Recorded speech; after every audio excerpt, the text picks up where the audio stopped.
Kenny here with Gardening Simplified. It is November 12th, and I'm out here in the shop, and we're going to talk about propagation. Okay, I've cranked up my propagation station here with my lights. I've got some heat mats. I'm going to do things a little bit different this year. Now, I haven't got my timer set yet for my lights, so I'll have to do this manually. But I've already started propagating fig trees. Got a variety. Now I started out putting them in these tree pots that was considerably taller. But I didn't really like that because I can't see the roots. You know, you see leaves, but you can't see the roots. And I've decided to do this different. And I've got elderberries and I've got figs. But this year, I decided to try a different method, kind of modified fig pots, and do it that way, see if I can get better results. And this time I'm using the same 16-ounce solo cups, and I'm just cutting the bottoms. You can see where there's a slot cut on each side. That way I get drainage. And I just fill these up. Now my mix is a little bit different this year too. Usually I do a 1-1-1 with peat moss, my wood chip compost sifted, and perlite. But this year we're going to do it a little bit different. We're going to use fourth. We can say fourth. We're going to use a quarter compost, a quarter perlite, and we're going to use 2/4 or half of peat moss, and that way we get a little better water retention, plus it holds together a little bit better. It gets a little closer to Pro Mix. Pro Mix doesn't have the compost, and I want it to have some nutrients. And what I do is 1 tub of this, I'll take and mix. I've got some 333 organic chicken litter, pelletized chicken litter, or it's actually crumbled. And I put 2/3 a cup of that in there. I put probably about 3 tablespoons of azomite, and I put roughly a half a cup of calcium or lime.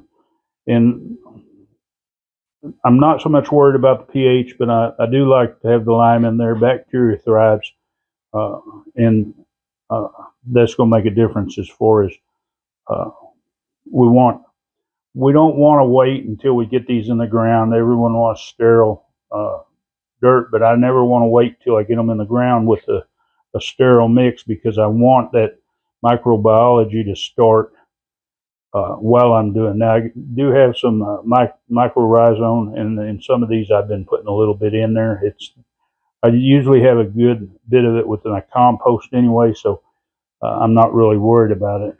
Now we'll go look and see kind of the process from there. While we're looking on our inside grow, because these are a little taller, we've already got some of these that are putting out some green.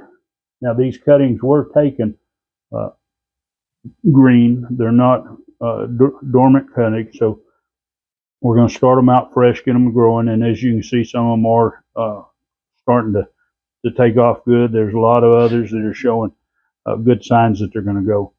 The reason I went with this method is last year, if any of you that follow me, you saw that the fungal gnats were terrible.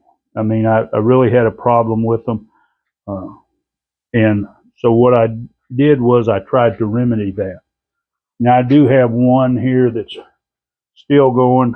You can see it's starting to root out. This one here, once they get to this point, I move them up to a bigger pot. Now this one here, I'm going to leave it, get a few more roots in here. It's got little hair roots that were coming out. Now this possibly, I haven't looked good. It could have fungal gnat problem because it has been exposed. But it was just one of the earlier ones that I started with. Now, here's some elderberries that I'm propagating now. And what I'm doing is I'm I'm putting them in. I'm go ahead and put my tags in here because I can see through here, and that's great. That's one reason why I wanted to go with the cup, so I can see the roots and see how they're doing. But what I do is I pack my mixture in there good, and then put my cutting in, and then I put them in. I've got these are 16-ounce solo cups, and I found that 8 by 10 cellophane bags work perfect. So what I do is I just set these off in here. First, I water them good. I do enough water that some drains out the bottom, and then I'll put them in these cellophane bags and I tie them up. And what that's going to do, I think it's going to do two things. It's going to deter the possibility of a fungus growing in here and killing my cuttings like I had a lot last year. And I think a lot of that was due to fungal gnats. I think somehow they probably are a carrier for that. I'm not sure. But I think something they do encourages it, and then they eat the roots off, and so they have bad turnout. So this year, like I say, this is going to deter a lot of it. When these are done up and they're tied up, they give little area for fungal gnats to get in there. Plus, they hold the moisture, so I'm not going to be constantly watering these during the process. Now, some of you might not agree that dew cuttings, say, well, you need to put holes in that. Now, I did on a few, and I said, no, there's no way to put a nice hole in cellophane and deter, the gnats possibly not getting in there. So I said there should be plenty of oxygen for the rooting process. These bags do hold some air in there, and plus they're not completely tight around the top. So hopefully that's not going to be a problem, and it doesn't seem to be so far. Once they start rooting out good, then I don't have to worry about that problem. Usually I'm pretty much past the gnat problem. And I haven't had as of yet, and some of these fig trees I started approximately 3 weeks ago. And I haven't had the problem yet with fungal gnats like I did last year. And that's, like I say, that's one of the major things, especially for y'all that do this inside the house, is those fungal gnats breeding, and then you got to deal with them. And I deal with them in different ways last year, but it was really an effort to try to keep them halfway under control, and it never really did. In fact, if you followed through my propagation last year, I had probably 30 to 40% survival rate, which is really low. I should be somewhere 80, 90% at least. And so we're going to see how this method goes. But anyway, I'm going to get more of these in the bag. And just another note, now my cuttings, whenever I took these, I took and soaked them in a mixture with water and cinnamon. Cinnamon is a good fungicide, bactericide, so that should have got rid of a lot of anything that was on the cuttings, because I didn't really want to scrub my cuttings. I just wanted to do something that if there was something on them that it would affect them. Plus, I wanted them to soak up a lot of water before I dried them. That way, I would think they would be better to survive. Once I dried them, I did the tips in beeswax. Dipped them in. I just heated me up some beeswax, and I dipped the tips in them. I'm trying to try as far as a natural way as I can to do this. Now, I had taken a lot of fig cuttings too, and I have them in the refrigerator in bags, but on those ones, I took and beeswax both ends if they were cut on both ends. So of course the ones that were tips, just the bottom of them, and that way preserving as much moisture as possible while they were under refrigeration. Also, I noticed that with my compost mix, it tends to grow mold on it. Now, I don't know if it's because mold in the air or what, but so what I did was once I put these in, and I saturated the soil good, and I've got them in here, like I say, so they can drain any excess water out. I don't want them just super saturated. But after I watered them in, I took a 10% peroxide mixture, peroxide and water, 10% peroxide, 9/10 water, and I sprayed the soil. The peroxide seems to take care of the mold good, so I'm going to hope that that keeps it down, and it seems like it has. When I do my seed propagation in my cell trays, I notice whenever they're covered with their little plastic top that they do form mold on it, and I'll go back and I'll spray them whenever a few days after, and it seems to take care of the mold situation. So I'm going to be proactive on this, and I think that's going to improve the propagation rate too. When it comes to planting these now, I'm not adding any root stimulator. Now I do have an old video where I run a test that used 3 different methods, and basically they all came out the same. Now, like I say, I've beeswaxed these ends on here. One thing I want to note when you're taking your cuttings, or when you're buying them, most people, they will put a diagonal edge on the top because we don't want water to sit on there, so we cut it diagonally, and then normally the bottom is cut straight. Now these have been refrigerated about 3 weeks. I've taken them out. I'm just doing a clean cut on the bottom of them. They're not waxed way up high. If you're familiar with propagating cuttings, if you have a whole lot of humidity, you'll see each one of these little bumps that are on the side of here will shoot out roots. These are getting a little more pronounced because they have been in the refrigerator. The humidity might be just a little bit higher all the way around because they were in a bag. But what's going to happen is they'll shoot out roots anywhere out these sides. So don't think that you've got to, that your only place is going to be at your node.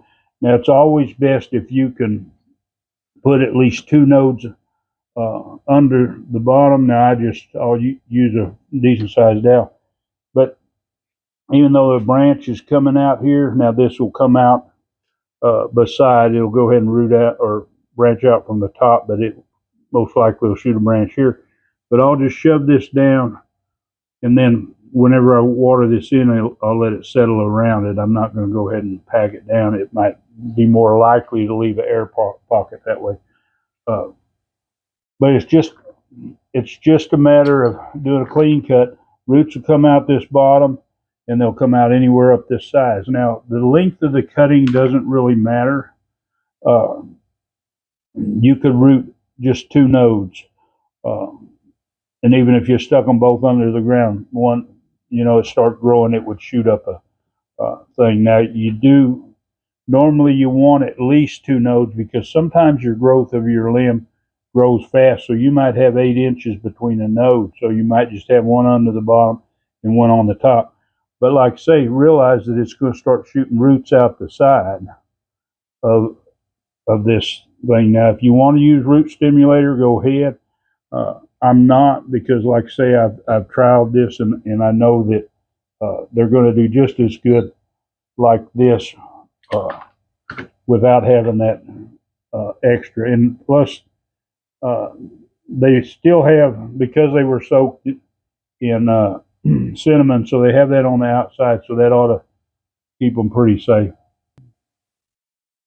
But as you notice, the bigger one I make a hole now on these others, I'll just stick them on down. I'm not worried about something coming off. I'm going to, this big one, I always poke them with a stick, and the bigger they are, I'll waller them out some, that way that I can push them on down deep a little bit easier. But that's all it is to it as far as for propagation. The elderberries and the figs are both that way. They don't have to have a rooting hormone if you feel like that you need one.